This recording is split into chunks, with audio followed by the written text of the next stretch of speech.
কোনো দুখীয়া মানুহে প্ৰশাসনৰ লগত এনে ধৰণৰ সংঘাতৰ ৰাস্তা ল'বলৈ নিবিচাৰে।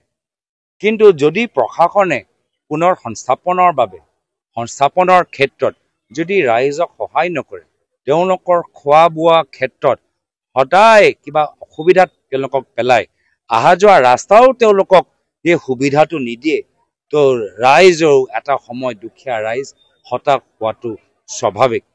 আৰু সেইকাৰণে আমি দুখিত। কিয়নো আপোনালোকে আজি তাৰিখত এটা বিকল্প সৃষ্টি কৰিব নোৱাৰিলে?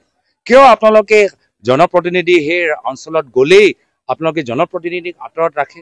অকলশৰীয়া সেই ৰাইজবোৰক কিয় ৰাখিছে? তেওঁলোকৰ খোৱা বোৱা ক্ষেত্ৰত এইখন চৰকাৰে ইমান বাধা কিয় প্ৰদান দিছে? তেওঁলোকৰ অহা যোৱা ৰাস্তাখিনিও তেওঁলোকে এইখন চৰকাৰে কিয় কাটিবলৈ বিচাৰিছে? কিয় আমি তেওঁলোকৰ লগত এটা মানৱীয়তাৰ চিন্তাৰে আমি কিয় তেওঁলোকৰ লগত মত বিনিময় কৰিব পৰা নাই?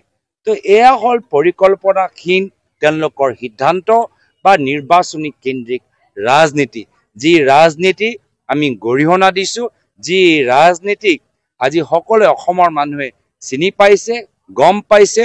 আৰু মই ক'বলৈ বিচাৰোঁ কি যিসকলৰ ৰাজনীতি দুখীয়া মানুহৰ ঘৰ ভাঙালৈ সম্পৰ্ক ৰাখে, তেওঁলোকৰ নিজৰ ঘৰো এতিয়া শান্তিত তেওঁলোকে নিজৰ ঘৰৰ ভিতৰতো শান্তিত থাকিব নোৱাৰে।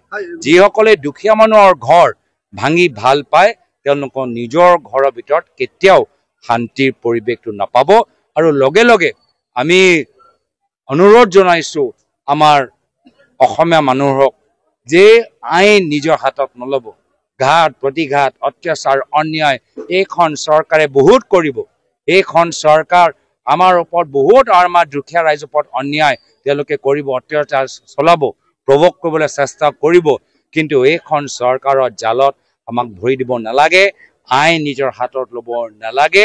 আমি গণতান্ত্ৰিকভাৱে ৰাজনৈতিকভাৱে আমি যুঁজিম। কংগ্ৰেছ দল জনসাধাৰণৰ লগত আছে, ৰাইজে যুঁজিব আৰু ৰাইজে